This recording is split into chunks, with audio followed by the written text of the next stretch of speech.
When making invoice payments via ACH, one common error message is the amount you're trying to pay exceeds the maximum dollar limit per payment set on your ACH details. As you can see in the red bar, this is where the error message will display. It means that the ACH authorization limit per payment that has been set up for your company is less than the total of invoices you're trying to pay. In this particular example, the amount I'm trying to pay is over $1,700, but the maximum limit that I've got set on my ACH details is only $1,500.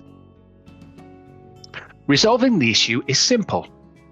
Go to the ACH payments link in the My Account navigation on the left here, or if you're on the payment screen, you can just click Edit here.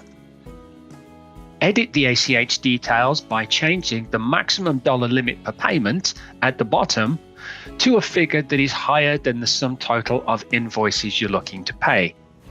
So as the sum total of invoices I'm looking to pay is over $1,700, I'm going to increase this limit to $2,000, which will more than cover it. Update the ACH, approve the consent to making that change. You can dismiss the error message now and then go ahead and make the payment.